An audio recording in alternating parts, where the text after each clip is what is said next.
Diberi pinjaman kehidupan itu merupakan sebuah kesempatan bagi kita untuk terus menempa diri, meningkatkan kedewasaan. Karena Allah menyatakan di Quran, tidaklah aku memanjangkan umurmu kecuali untuk berfikir. Jadi kata Quran, panjang umur itu tujuannya adalah agar kita bisa berfikir. Apa artinya berfikir? Berfikir itu bukan menghitung uang. Berfikir itu bukan menghafal itu, menghafal ini. Bukan.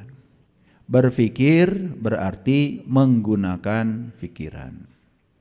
Kapan kita menggunakan pikiran dan siapa pengguna pikiran itu? Karena pikiran ini adalah instrumen, alat, maka pengguna pikiran itu adalah kesadaran kita. Jadi siapa orang yang berpikir adalah orang yang kesadarannya sudah mampu mengendalikan pikirannya. Karena kebanyakan manusia justru pikirannya yang mengendalikan kesadarannya. Sehingga kebanyakan manusia setiap saat tidak menjadi diri sejatinya, hanya menjadi diri palsunya. Itu yang disebut dengan ego. Ketika hidup dikendalikan oleh ego, bersiap-siap saja untuk mengalami berbagai macam masalah, penderitaan, kesedihan. Tetapi mereka itu yang namanya penderitaan, kesedihan, hadirkan oleh semesta hanya untuk menegur kita bahwa hidup kita ada yang harus diperbaiki. Jadi stop dari sekarang berpikir bahwa penderitaan, kesedihan itu adalah musibah.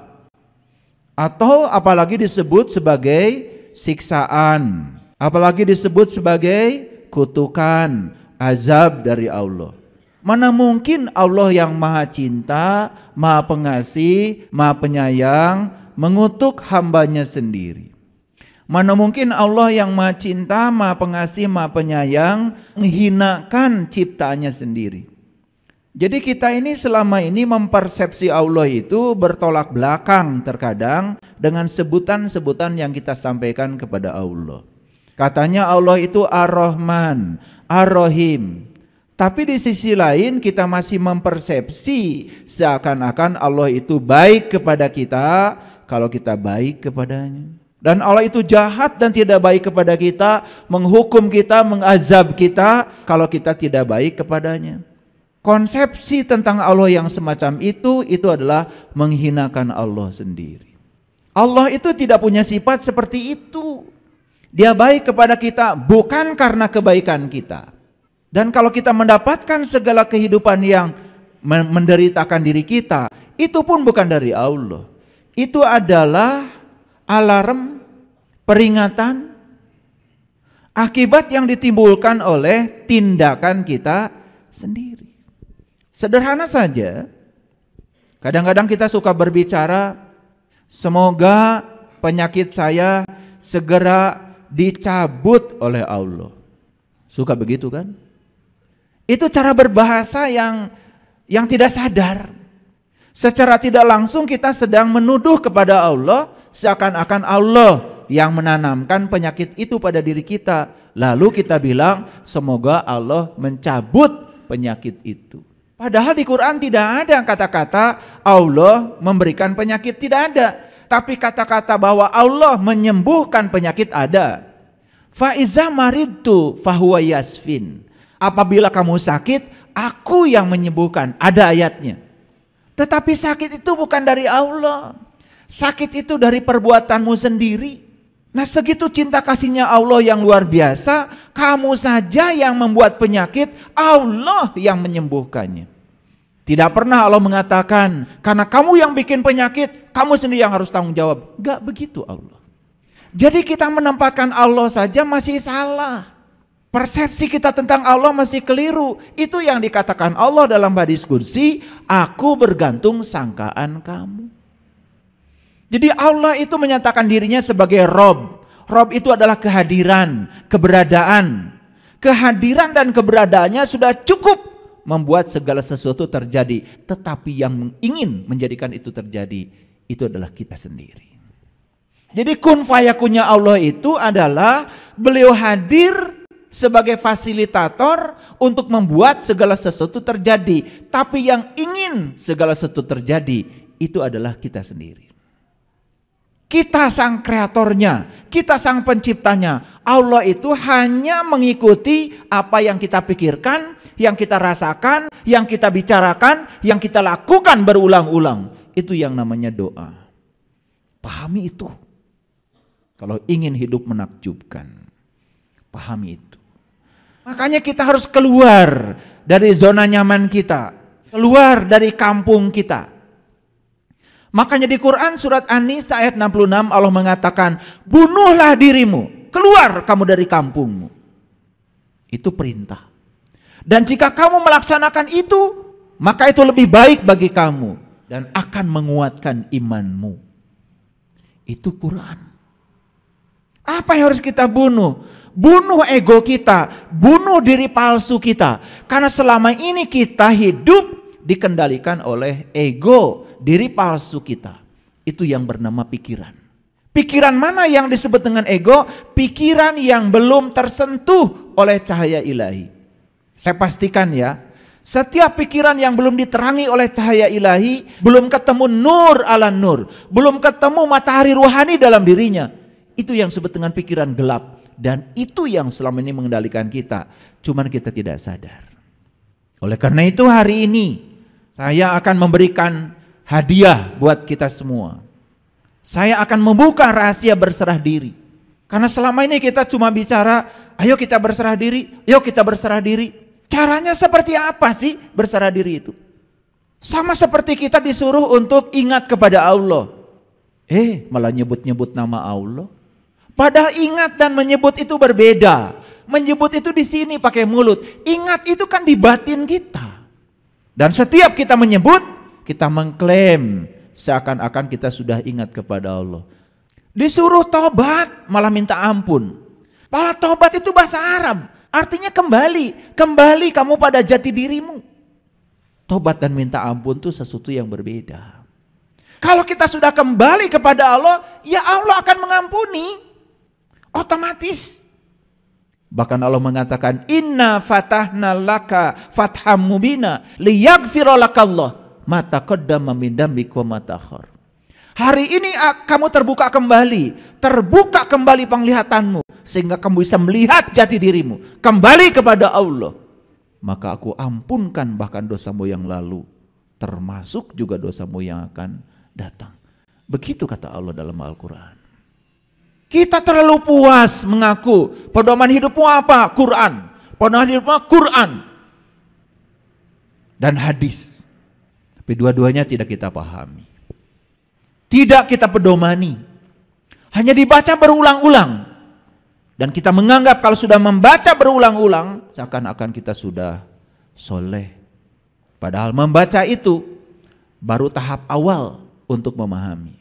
Dan kalau kita membaca, kemudian kita tidak dapat petunjuk apa-apa yang dari yang kita baca, berarti kita melanggar ayat zalikal kitab la raiba fi hudan lil muttaqin. Jadi kalau kita tidak dapat petunjuk ketika kita baca kitab suci, berarti kita belum tahu apa itu takwa yang sebenarnya. Oleh karena itu, mari kita bersyukur kita telah diundang oleh Allah di tempat yang penuh berkah ini. Oleh karena itu mari kita sampaikan penghormatan kepadanya. Kita puji Dia bersama-sama membaca hamdalah. Alhamdulillahi rabbil alamin. Mari kita mohon ridho dan berkahnya. Semoga Allah membukakan pintu kecerdasan kita, terutama kecerdasan yang melampaui pikiran yang terbatas dalam diri kita. Kita sapa asma Allah dengan kelembutan dan cinta, seraya membaca basmalah. Bismillahirrahmanirrahim. Jadi hari ini saya akan berbicara tentang rahasia berserah diri. Kita baca dulu Quran surat Ali Imran ayat yang ke-102. Ayat ini sering dibaca setiap khutbah Jumat. Saking sering dibaca sampai kita tidak pernah tahu isinya apa. Saking seringnya dibaca. Saya perdengarkan ya. A'udzubillahi minasyaitonirrajim. Bismillahirrahmanirrahim. Ya ayyuhallazina amanu taqullah haqqa tuqatih wa la tamutunna illa wa antum muslimun. Bahkan sudah bosan mungkin dengar ayat ini, saking gak ngertinya, atau saking sering dibacanya dan tidak pernah dijelaskan. Oleh karena itu saya kasih tahu, kebenaran itu sangat sederhana. Karena kebenaran diletakkan di tempat-tempat yang sederhana. Kalau ada orang yang bercerita kebenaran ruwet, itu berarti bukan kebenaran. Karena ciri kebenaran itu sederhana. Sama seperti saya bacakan ayat ini. Ayo kita dengarkan. Ya ayyuhallazina amanu. Stop sampai situ dulu. Hai orang-orang yang beriman. Kalau orang yang sadar ketika begitu mendengar itu, hai orang-orang yang beriman, dia pasti berpikir, siapa yang dihaikan? Saya atau bukan? Jangan ngaku-ngaku dulu. Jangan ngaku-ngaku dulu. Kita terlalu biasa ngaku-ngaku barijeng tadi aku. Begitu dikuranda kata-kata, hai orang-orang yang beriman, langsung saja serempak semesjid peserta Jumatan mengatakan saya. Begitu? Itu yang disebut dengan rarasaan. Bukan rasa. Rasa dan rarasaan itu beda. Rasa dengan perasaan itu berbeda. Perasaan itu hanya pengakuan saja. Sedangkan rasa itu kebenaran. Coba kalau ditanya, matahari terbit dari mana?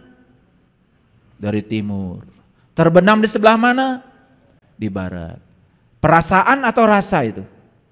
Perasaan atau rasa? Membedakannya gitu aja kalian belum tahu. Itu hanya perasaan kita saja. Kan matahari mah cicing. Kecuali matahari itu pagi-pagi nongol. Terus yang matahari itu kemana-mana. Cicing. Matahari itu adalah pusat tata surya. Yang bergerak itu bumi kita. Bumi kita tuh bergerak. Di samping dia berevolusi, dia juga berotasi. Dia tuh berotasi gini sambil berevolusi. Nah, bergerak di sumber rotasinya namanya rotasi. Mengelilingi sumber rotasi matahari itu namanya berevolusi. Jadi matahari mah nggak pernah kemana-mana. Yang bergerak itu bumi. Sehingga akibat bumi itu berotasi dan berevolusi, terjadilah siang dan malam. Jadi terbit dan terdemnya matahari itu bukan berarti matahari itu pagi-pagi datang, sore tidak ada. Bukan begitu. Karena bumi kita yang berrotasi dan berevolusi. Jadi yang benar itu matahari itu diam, bumi kita yang bergerak. Itulah bedanya rasa dan rarasaan. Rarasaan teges sholat. Ditanya oleh saya tadi, sholatmu mengingat apa? Segala emut. Bahkan apa yang tidak diingat ketika tidak sedang sholat, ketika sholat itu mendadak ingat. Maka kita menjadi gede rasa karena rarasaan. Rarasaan teges sholat, asa menang pahala jaga di akhirat. Asa surga teges asupan kurang. Itu rasa apa rarasaan? Kalau sholatnya sudah sampai pada rasa, sudah tidak lagi memikirkan pahala, sudah tidak memikirkan surga, sudah tidak memikirkan neraka. Yang dia lakukan setelah sholat, kesadaran apa yang terjadi pada diri saya. Setelah sholat, sifat ulas asih yang mana yang tumbuh pada diri saya. Itu bedanya rasa dan rarasaan. Bedanya rasa dan perasaan. Coba kita sekarang tanya, ya ayyuhallazina amanu, hai orang-orang yang beriman, pernah nggak kita diam sejenak? Saya dihaikan enggak? Pernah gitu? Enggak. Kalau sudah pakai peci kayak gini, udah pakai baju kayak gini, rasanya saya yang dihaikan. Betul nggak? Betul apa tidak? Itu yang namanya GR. Yang paling berbahaya, GR itu urusan spiritual. Itu yang disebut dengan GR spiritual.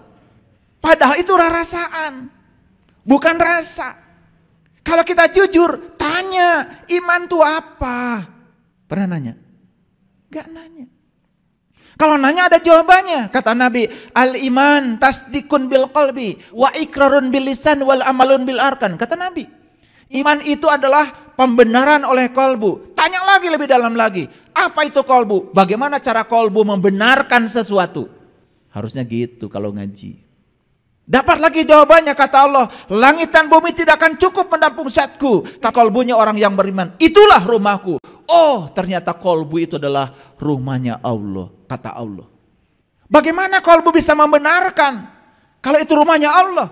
Pertanyaan berikutnya, setiap rumah pasti ada pintunya, setiap pintu pasti ada kuncinya. Di mana Allah meletakkan kuncinya? Supaya saya bisa berkunjung ke rumah Allah, agar saya bisa bertemu dengan Dia dan bisa menyaksikan Dia. Setelah itu saya bisa mengingat Dia, berdiri, duduk, dan berbaring. Gitu nggak ngajinya? Enggak. Karena orang mengatakan iman tuh percaya, pokoknya percaya. Tong nanya.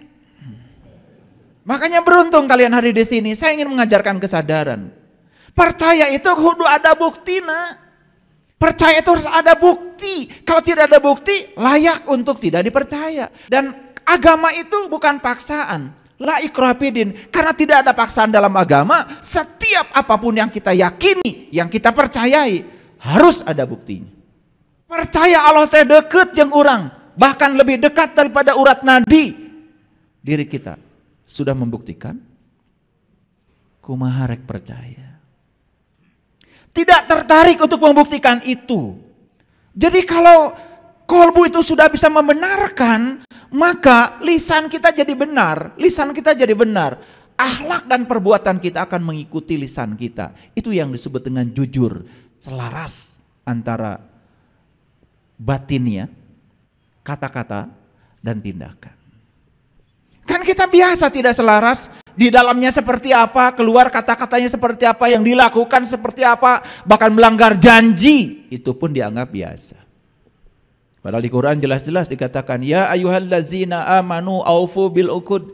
Ciri orang beriman itu tidak pernah melanggar janji. Saya tanya, jadi ciri orang beriman itu tidak pernah melanggar janji. Jujur ya, suka melanggar janji? Jujur, suka melanggar janji? Masih ngaku orang beriman. Padahal ayatnya jelas, ciri orang beriman itu tidak pernah melanggar janji. Kita melanggar janji, masih ngaku. Coba. Karena nama itu baru ada, melekat kalau ada cirinya.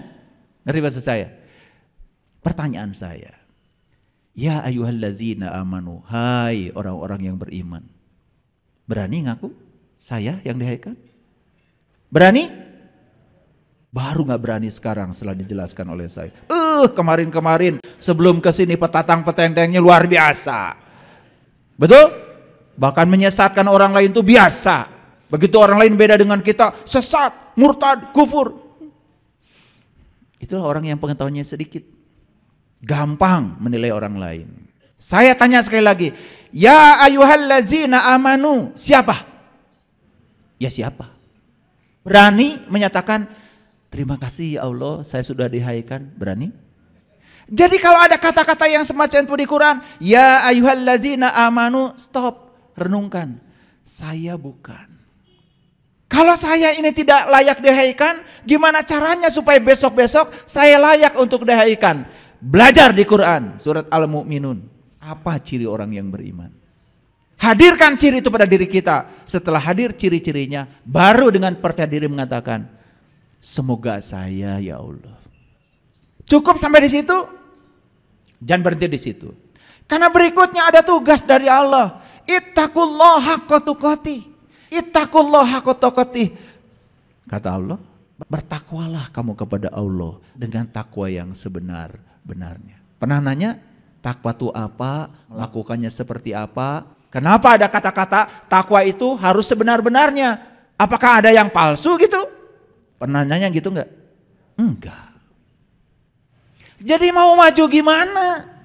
Begitu dibilang kata Allah, bertakwalah kepada Allah dengan takwa yang sebenar-benarnya. Udah aja, dilewatkan perintah ini. Kalau saya kejar. Apa kata takwa di Quran? Saya kejar.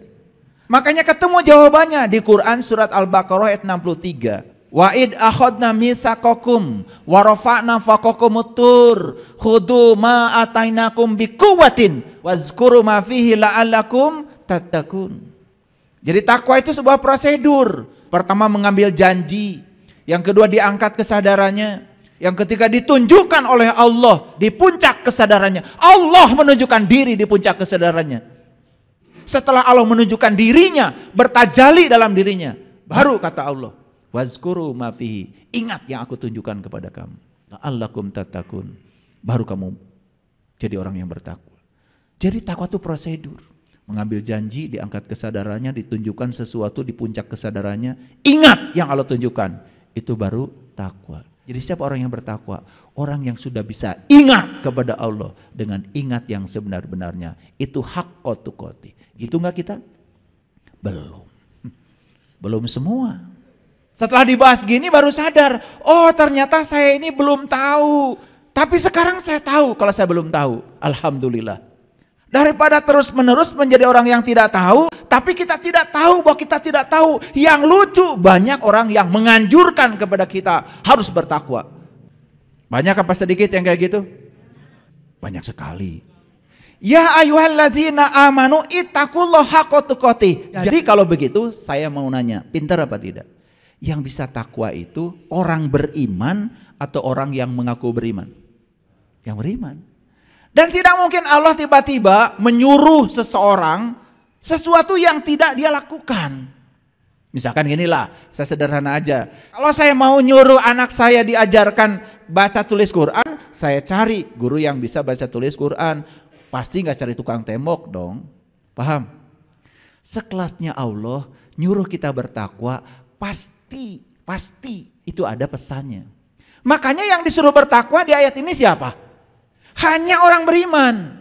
Karena hanya orang berimanlah yang bisa menjalankan takwa. Masuk akal? Nah, kenapa kita selama ini tidak bisa menjalankan takwa? Karena belum beriman. Ngaku-ngaku doang. Supaya pengakuannya diakui, udah pakai dandan macam-macam. Paham ya? Siapa yang bisa bertakwa? Jawab dulu. Orang beriman. Apakah orang yang mau beriman bisa melakukan laku takwa? Enggak kan bisa. Laku takwa itu spesial. Spesial. Karena kalau tadi saya jelaskan yang namanya takwa itu mengambil janji, diangkat kesadarannya, ditunjukkan sesuatu di kesadarannya. Allah bertajali seperti bertajalinya kepada Nabi Musa. Falamma tajalla rabbuhu lil jabal. Ketika aku bertajali di puncak kesadarannya Musa. Lalu Musa tersungkur dan mengatakan qala subhanaka tubtu ilaika wa ana awwalul mu'minin. Itulah awalnya imannya Musa. Kapan kalian mau bertajali kepada dia? Kapan mengawali iman? Tiba-tiba ngaku-ngaku sudah menjalankan takwa. Karena takwa itu sangat spesial. Tapi selama ini dengar kata-kata itu? Kita hanya menjalankan apa yang didengar kata orang. Yang penting sudah pakai baju takwa, langsung petantang petenteng jadi orang yang bertakwa. Nanti buka Quran surat Al-Baqarah ayat 63 ya, sampai di rumah. Nah, pertama syaratnya harus iman, yang kedua kalau dia bisa menjalankan laku takwa, hadiahnya apa? La tamutunna illa wa antum muslimun. Makanya kamu akan menjadi seorang muslim. Bahkan menjadi seorang muslim itu menjadi syarat mati. Kalau janganlah kau mati kecuali kamu harus sudah menjadi muslim. Sayang sekali, muslim itu didangkalkan oleh kita hanya sebatas sebutan buat orang yang mengaku beragama tertentu. Padahal itu tingkatan tertinggi yang harus dicapai. Iman saja belum, takwa saja nggak ngerti, tiba-tiba menyatakan diri sebagai muslim. Aneh apa tidak? Aneh? Aneh. Padahal ayat ini berstruktur, sangat saintifik. Iman dulu yang benar, lakukan takwa secara terus-menerus, hadiahnya adalah kamu menjadi seorang muslim. Kalau hanya mengaku beragama tertentu, mudah apa susah? Mudah. Ditanya sama Pak RT waktu bikin KTP. Bu teh jenengan saha? Idah. Alamat di mana? Kampung ieu RT sabaraha RW sabaraha. Punten ibu, agama Islam Pak RT. Langsung jadi muslim? Menurut siapa? Menurut Pak RT. Itu yang sering kita tidak sadari. Apakah kita muslim menurut Allah? Pernah gak nanya gitu? Ya Allah, kata Pak RT saya muslim. Apakah kata engkau juga muslim? Pernah nanya gitu? Gak pernah. Kalau saya dari kecil saya nanya. Makanya kita sekarang sangat senang dengan istilah muslim non muslim. Dan kita mengatakan muslim siapa saja yang mengaku. Non muslim siapa saja yang tidak mengaku. Hanya sebatas itu. Padahal bagi saya Muslim dan Muslim itu tidak sekedar itu. Bagi saya, Muslim siapapun keyakinannya, apapun jalan hidupnya, kalau dia sudah bisa berserah diri secara total kepada Allah, bagi saya itulah Muslim. Dan siapapun yang belum bisa berserah diri kepada Allah, malah ngatur-ngatur Allah supaya Allah ngikutin keinginan kahayang manehna, bagi saya mah itu bukan. Bagi saya ya, jangan ikut-ikutan saya. Saya ketemu dengan sahabat-sahabat saya, mohon maaf, akhlaknya lebih bagus, dititipin uang tidak pernah korupsi, sepeser juga tidak pernah, keyakinannya berbeda dengan saya, hidupnya lebih bahagia, berkelimpahan bahkan hidupnya. Bagi saya, jangan-jangan dia, bagi saya itu adalah Muslim. Tiap hari menebarkan kebencian terus saja, menebarkan hoax, fitnah. Beda dikit orang lain dihujat. Hidupnya penuh dengan penderitaan. Jangan-jangan bagi saya nih, kayaknya bukan. Maaf ya. Maaf. Ini supaya kita jujur pada diri kita sendiri. Coba kita perhatikan. Kenapa syarat mati harus menjadi Muslim? Kalau syarat mati mengaku beragama tertentu sangat mudah. Padahal urutannya iman saja belum dicapai. Takwa saja tidak tahu. Apalagi menjadi seorang yang berserah.